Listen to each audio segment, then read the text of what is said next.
नमस्कार दोस्तों, स्वागत करता हूं आप सभी का अपने परिवार द नॉलेज प्लाजा में। उम्मीद करता हूं आप लोग स्वस्थ होंगे और अपनी तैयारी अच्छे से कर रहे होंगे।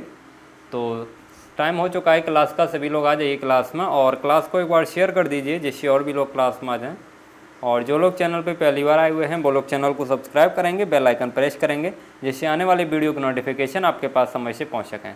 आज आपका 6वां कैप्सूल है। अभी तक आप लोगों को 5 कैप्सूल मिल चुके हैं, तो उम्मीद करता हूँ आप लोगों ने उन 5 कैप्सूल को अच्छे से तैयार कर लिया होगा।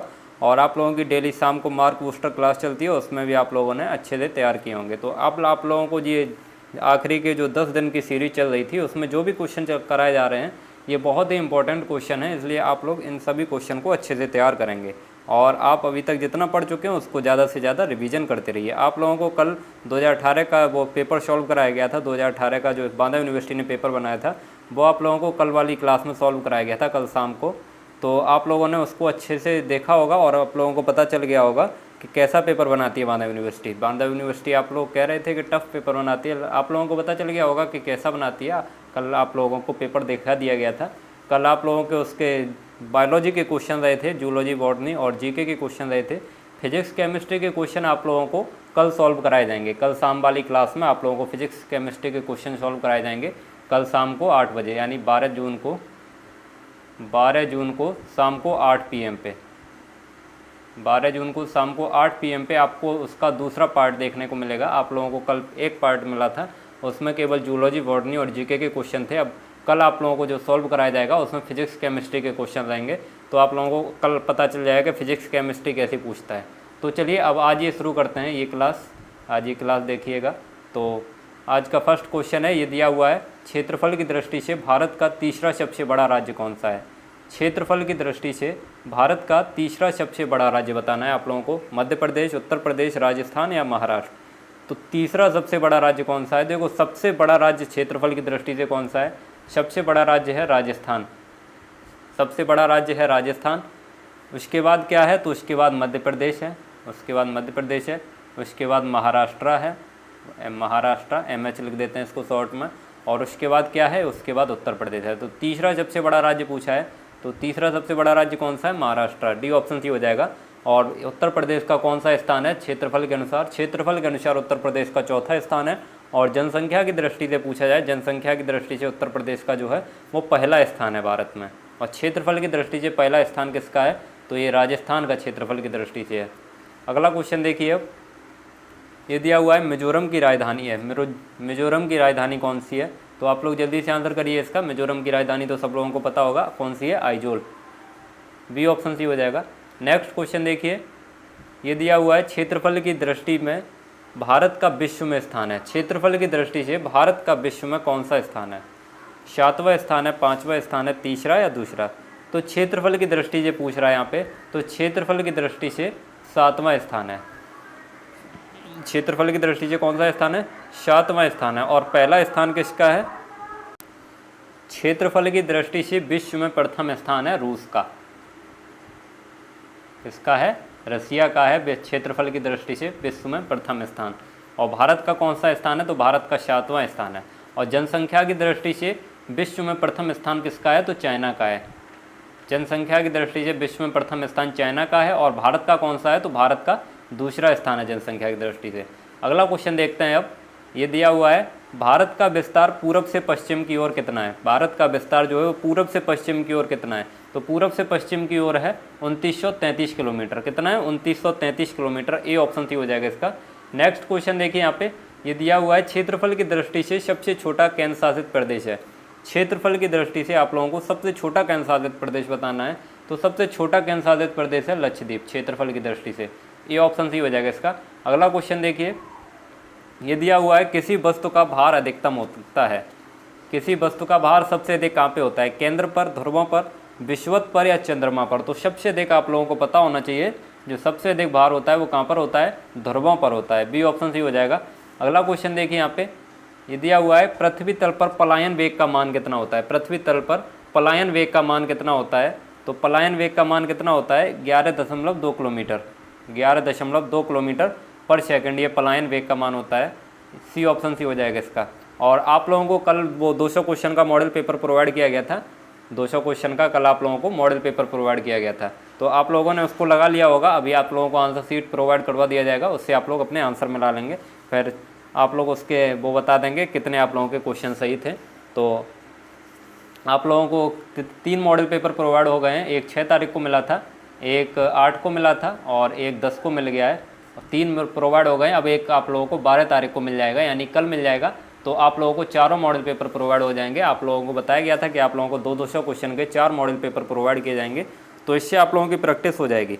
और इसको आप लोग OMR शीट पे ही लगाया करिए। मैंने आप लोगों को पहला मॉडल पेपर प्रोवाइड किया था, तभी आप लोगों को बताया था कि इसको आप लोगों को कहाँ पर लगाना है, तो OMR शीट पे लगाना है। OMR शीट आप लोगों को प्रोवाइड की गई है 200 क्वेश्चन की, तो उसी पे आप लोगों को लगाना है। इससे क्या होगा, इससे आप लोगों की OMR शीट बनने की प्रैक्टिस अच्छी हो जाएगी। OMR शीट आप लोगों को अच्छे से बनी है। अगर थोड़ी भी गलती होगी OMR शीट में, तो आपकी OMR शीट जो है वो रिजेक्ट हो जाएगी। क्योंकि ये जो OMR शीट हैं ये किससे चेक होती हैं, तो वहाँ पे जो UP कैडेट का एग्जाम होगा, ये OMR शीट हाथ से चेक नहीं होती है, वो कंप्यूटर से चेक होती हैं। तो कंप्यूटर से चेक होती हैं, तो कंप्यूटर तो समझेगा नहीं। अगर कोई इंसान चेक करता तो वो तो समझ सकता था, लेकिन कंप्यूटर में अगर कोई गलती हो गई उसमें OMR में, तो वो रिजेक्ट कर देगा उसको। इसलिए OMR को आपको अच्छे से भरना है। चलिए अगला क्वेश्चन देखते हैं। अब ये पृथ्वी पर पलायन वेग का मान कितना होता है, तो ये 11.2 किलोमीटर पर सेकंड होता है। सी ऑप्शन सी हो जाएगा। नेक्स्ट क्वेश्चन है आपका, चाबी भरी गतिज ऊर्जा में कौन सी ऊर्जा होती है। चाबी भरी घड़ी में कौन सी ऊर्जा होती है, तो चाबी भरी हुई घड़ी होती है, उसमें कौन सी ऊर्जा होती है, तो वो स्थितिज ऊर्जा होती है। क्योंकि वो वहीं के वहीं है, कोई गति तो कर नहीं रही है। जो अगर गति कर रही होती तो उसमें कौन सी होती, गतिज ऊर्जा होती। वहीं के वहीं है, तो इसमें कौन सी होगी, स्थितिज ऊर्जा होगी। इसका डी ऑप्शन सी हो जाएगा। नेक्स्ट क्वेश्चन देखिए। अब ये दिया हुआ है, किस कोण पर कार्य का मान अधिकतम होता है। कार्य का मान अधिकतम जो है वो 0 डिग्री पर होता है। किस पर होता है, 0 डिग्री पर। डी ऑप्शन सी हो जाएगा। नेक्स्ट क्वेश्चन देखिए। ये दिया हुआ है, विद्युत ऊर्जा को यांत्रिक ऊर्जा में कौन बदलता है। विद्युत ऊर्जा को यांत्रिक ऊर्जा में कौन बदलता है। और ये आप लोगों को मॉडल पेपर कहाँ पे प्रोवाइड किए जाते हैं, तो ये आप लोगों को पेड ग्रुप पे प्रोवाइड किए जाते हैं। पेड ग्रुप पे आप लोगों को मॉडल पेपर प्रोवाइड किए जाते हैं। तो आप लोगों को बहुत पहले ही बताया गया था। तो जो साथी को ये मॉडल पेपर चाहिए और ये PDF भी आप लोगों को उसी पे प्रोवाइड किया जाता है, तो जिन लोगों को चाहिए तो वो लोग पेड ग्रुप पे ऐड हो सकते हैं। और पेड ग्रुप पे ऐड होने के लिए आप लोगों को क्या करना पड़ेगा, तो ये 9720802028 9720802028 इस नंबर पे आप लोग मैसेज करेंगे। टेलीग्राम नंबर है, टेलीग्राम पे मैसेज कर देंगे। कॉल नहीं करनी है आप लोगों को, केवल मैसेज करनी है UP कैडेट PDF 2022 लिखकर। तो आप लोगों को उसके बारे में पता चल जाएगा कि आप लोगों को कैसे उस पर ऐड किया जाएगा और क्या क्या प्रोसेस आप लोगों को कंप्लीट करनी होगी, उस सब के बारे में आप लोगों को पता चल जाएगा। चलिए अब नेक्स्ट क्वेश्चन देखते हैं। ये आपका है, विद्युत ऊर्जा को यांत्रिक ऊर्जा में कौन बदलता है। तो इसका राइट आंसर क्या हो जाएगा, विद्युत मोटर जो है वो विद्युत ऊर्जा को यांत्रिक ऊर्जा में बदलती है। अगला क्वेश्चन देखिए। ये है आपका, NXM में न्यूट्रॉन्स होंगे। NXM में न्यूट्रॉन्स होंगे। तो यहाँ पे देखिए आपका ये जो NXM लिखा है, इसको NX और M। तो यहाँ पे ये X क्या है, X आपका कोई तत्व है और M क्या है, ये मास है, उसका द्रव्यमान है। N क्या है, N एटॉमिक नंबर है। तो यहाँ पे आप लोगों से न्यूट्रॉन पूछे हैं, तो उदासीन अवस्था में अगर इस पर कोई चार्ज नहीं है तो न्यूट्रॉन की संख्या जो होती है वो इलेक्ट्रॉन की संख्या के बराबर होती है। तो इसमें इलेक्ट्रॉन कितने होंगे, इलेक्ट्रॉन इसमें N होगा। तो ये इसमें क्या हो जाएगा, ये न्यूट्रॉन हो जाएगा। N इसमें न्यूट्रॉन हो जाएगा। और सॉरी, यहाँ पे थोड़ी गलती हो रही है। यहाँ पे न्यूट्रॉन इसमें इसके समान नहीं होते हैं, प्रोटॉन की संख्या समान होती है। प्रोटॉन की संख्या इलेक्ट्रॉनों की संख्या के समान होती है। और न्यूट्रॉनों की संख्या कैसे निकालते हैं, तो न्यूट्रॉनों की संख्या मास में से प्रोटॉन घटा देते हैं, M-P, यानी मास में से प्रोटॉन को घटा देते हैं, तब न्यूट्रॉन की संख्या निकलती है। न्यूट्रॉन की संख्या के लिए उसके द्रव्यमान में से प्रोटॉन की संख्या को घटा देते हैं, तब न्यूट्रॉन की संख्या निकलती है। तो यहाँ पे मास क्या है, मास तो M ही है। और प्रोटॉन कितने हैं, तो प्रोटॉन आपके क्या होगा, प्रोटॉन N होगा। तो N आपका प्रोटॉन होगा, तो क्या आ जाएगा, P की जगह N आ जाएगा। तो M-N, इसका डी ऑप्शन सी हो जाएगा। डी ऑप्शन इसका करेक्ट हो जाएगा। आप लोगों को समझ में आ गया होगा, डी ऑप्शन इसका करेक्ट हो जाएगा। चलिए अगला क्वेश्चन देखते हैं। ये दिया हुआ है, H- का इलेक्ट्रॉनिक विन्यास होगा। ये मैं आप लोगों को पहले ही बता चुका हूँ, तो सभी लोग जल्दी से आंसर कर दीजिए। H- का इलेक्ट्रॉनिक विन्यास होगा। तो इसका इलेक्ट्रॉनिक विन्यास क्या होगा, यहाँ पे देखिए हाइड्रोजन में कितना इलेक्ट्रॉन होता है, हाइड्रोजन में 1 इलेक्ट्रॉन होता है। और H- लगा है तो एक और जुड़ जाएगा, यानी 2 इलेक्ट्रॉन हो जाएंगे। मैंने आप लोगों को बताया था कि अगर माइनस लगा होगा तो इलेक्ट्रॉन जुड़ जाएगा और प्लस लगा होगा तो इलेक्ट्रॉन माइनस हो जाएगा। तो 2 इलेक्ट्रॉन हो जाएंगे तो इसका 1s2 हो जाएगा, इलेक्ट्रॉनिक कॉन्फ़िगरेशन 1s2। इसका सी ऑप्शन सी हो जाएगा। अगला क्वेश्चन देखिए, ये दिया हुआ है कौन सा ऑक्साइड अम्लीय है। इनमें से आप लोगों को अम्लीय ऑक्साइड बताना है। तो अम्लीय ऑक्साइड कौन सा है इसमें से? P2O5 जो है वो अम्लीय ऑक्साइड है। P2O5 अम्लीय ऑक्साइड है, डी ऑप्शन सी हो जाएगा। नेक्स्ट क्वेश्चन देखिए, ये दिया हुआ है प्लास्टर ऑफ पेरिस में जल के अणुओं की संख्या कितनी होती है। प्लास्टर ऑफ पेरिस का फॉर्मूला क्या होता है?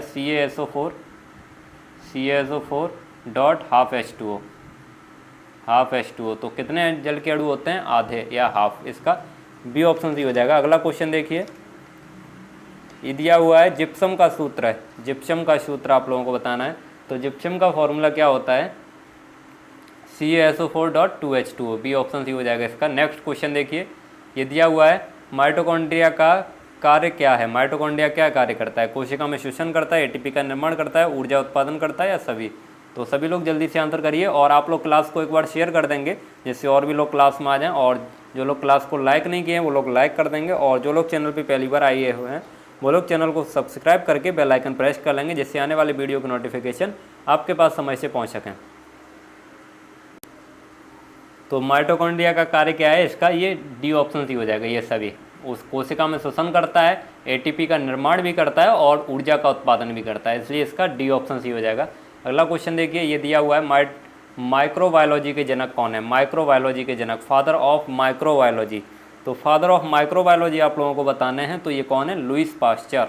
लुईस पास्चर जो है उन्हें माइक्रोबायोलॉजी के पिता कहा जाता है। अगला क्वेश्चन देखिए, ये दिया हुआ है जेनेटिक्स शब्द किसने दिया था। जेनेटिक्स शब्द किसने दिया था? तो जेनेटिक्स शब्द जो है वो बेटसन ने दिया था। किसने दिया था?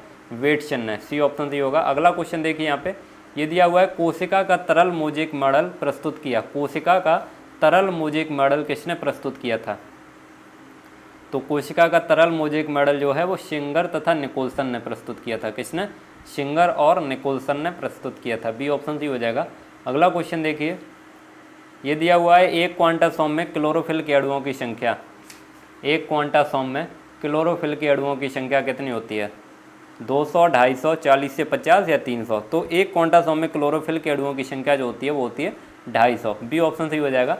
आप लोगों को यहाँ पे जो भी क्वेश्चन कराए जा रहे हैं सभी क्वेश्चन आप लोगों के लिए इंपॉर्टेंट हैं, इसलिए सब क्वेश्चन को अच्छे से तैयार करते रहिए और अपना रिवीजन आप लोग करते रहिए। जितना पढ़ चुके हैं उसको ज़्यादा से ज़्यादा रिवीजन करिए, और यहाँ पे जो आप लोगों की डेली क्लासेस चलाई जाती हैं उनको देखिए और ये क्वेश्चन कराए जाते हैं उनको तैयार करिए। ये दिया हुआ है हिस्टोरिया एनिमलिया के लेखक हैं। हिस्टोरिया एनिमलिया के लेखक कौन है? तो ये हैं अरस्तु। कौन है? अरस्तु। सी ऑप्शन सी हो जाएगा। नेक्स्ट क्वेश्चन देखिए, यहाँ पे ये दिया हुआ है जेनेरा प्लांटेरम बुक किसने लिखी थी। जेनेरा प्लांटेरम बुक जो है वो किसने लिखी थी? तो ये लिखी थी वेंथम और हुकर ने। वेंथम और हुकर। सी ऑप्शन सी हो जाएगा। अगला क्वेश्चन देखिए, यहाँ पे ये दिया हुआ है ऑरिजिन ऑफ लाइफ के लेखक कौन है।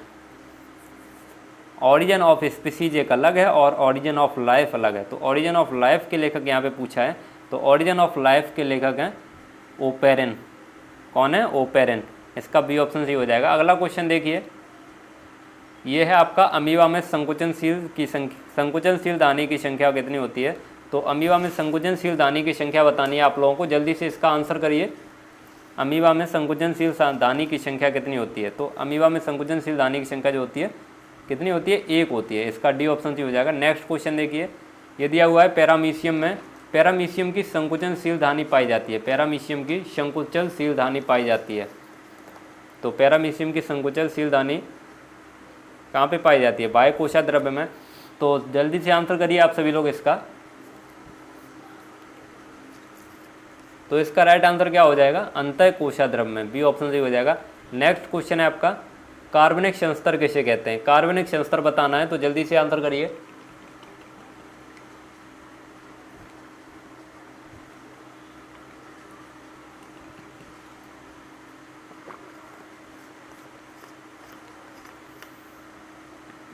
तो कार्बनिक संस्तर किसे कहते हैं? ओ संस्तर को। ओ संस्तर जो है वो कार्बनिक संस्तर कहलाता है। अगला क्वेश्चन देखिए, ये दिया हुआ है नाइट्रिफिकेशन में तापक्रम कितना रखते हैं। नाइट्रिफिकेशन में तापक्रम कितना रखते हैं? 23 से 30 डिग्री सेल्सियस, 30 से 35, 15 से 20 या 40 से 45। तो नाइट्रिफिकेशन में तापक्रम कितना रखते हैं? 30 से 35 डिग्री सेल्सियस। 30 से 35 डिग्री सेल्सियस ऑप्टिमम होता है इसका टेम्परेचर। अगला क्वेश्चन देखिए, ये दिया हुआ है, मृदा गठन की प्रयोगशाला विधि को सर्वप्रथम किसने दिया था? मृदा गठन की प्रयोगशाला विधि को सर्वप्रथम किसने दिया था? तो इसका राइट आंसर क्या हो जाएगा? मार्शल ने। किसने दिया था? मार्शल। सी ऑप्शन सी हो जाएगा। नेक्स्ट क्वेश्चन है आपका, ये दिया हुआ है, पेडोलॉजी किस भाषा का शब्द है? पेडोलॉजी जो है वो किस भाषा का शब्द है? तो मैंने आप लोगों को बताया था जिसके बाद में लॉजी आ जाए वो सारे ग्रीक वर्ड हैं। ये ऑप्शन सी हो जाएगा इसका। केवल पोमोलॉजी और माइक्रोबायोलॉजी ये दो अपवाद हैं। ये दोनों कैसे हैं? ये लैटिन वर्ड हैं, पोमोलॉजी और माइक्रोबायोलॉजी। अगला क्वेश्चन देखिए, ये दिया हुआ है, आज का लास्ट क्वेश्चन है, मृदा की इकाई है। मृदा की इकाई क्या है? पेड़ है, पेड़ान है, किलोड़ या नन ऑफ दीज? तो मृदा की इकाई है पेड़ान। क्या है? पेड़ान। बी ऑप्शन सी हो जाएगा। तो आज की क्लास आप लोगों की यहीं पे समाप्त होती है। उम्मीद करता हूँ आप लोगों को क्लास अच्छी लगी होगी। अगर क्लास अच्छी लगी है तो इसे लाइक कीजिए और ज़्यादा से ज़्यादा लोगों तक शेयर कीजिए। और जो लोग चैनल पे पहली बार आए हुए हैं वो लोग चैनल को सब्सक्राइब करके बेल आइकन प्रेस कर लेंगे, जिससे आने वाली वीडियो की नोटिफिकेशन आपके पास समय से पहुँच सकें। और आप लोग अपना जो रिविज़न है वो अच्छे से करते रहिए, क्योंकि अब आप लोगों के पास समय बहुत कम बचा हुआ है। आज 11 तारीख हो चुकी है, अब आप लोगों के पास बहुत कम टाइम है, तो अब आप लोग अपना रिवीजन ज़्यादा से ज़्यादा करिए। नया बिल्कुल मत पढ़िए, आप लोग अपना केवल रिवीजन करिए। और अगर लाइव क्लास नहीं देखने आप आते हैं तो कोई दिक्कत नहीं है, आप लोग बाद में देख लीजिए, जब आपको टाइम मिले तब आप लोग क्लास देख लीजिए। लेकिन क्लास आप लोग ज़रूर देखिए, क्योंकि इसमें जो क्वेश्चन कराए जाते हैं वो बहुत ही इंपॉर्टेंट क्वेश्चन रहते हैं, इसलिए आप लोगों को क्लास देखना जरूरी है। इसमें जो क्वेश्चन आप लोगों को कराए जाते हैं वो आप लोगों को तैयार होने चाहिए। चलिए, तो अब मिलेंगे आप लोगों को शाम वाली क्लास में। शाम को आप लोगों को यूपी कैट 2018 का जो बांदा यूनिवर्सिटी ने पेपर कराया था उसके में फिजिक्स और केमिस्ट्री के क्वेश्चन सॉल्व कराए जाएंगे। जूलॉजी बॉटनी के आप लोगों को 10 तारीख को यानी कल सॉल्व करा दिए गए थे, तो अब आप लोगों को कल वो सॉल्व कराए जाएंगे। सॉरी, आज नहीं, आप लोगों को वो कब सॉल्व कराए जाएंगे? कल सॉल्व कराए जाएंगे। 12 जून को आप लोगों को सॉल्व कराए जाएंगे। आज तो आप लोगों की वही क्लास चलेगी जो मार्क बूस्टर क्लास चलती है, वही क्लास चलेगी। तो आप सभी लोग आएंगे मार्क बूस्टर क्लास में, शाम को 8 बजे मिलेंगे। चलिए, तब तक आप लोग अपनी अच्छे से तैयारी करते रहिए। जय हिंद, वंदे मातरम।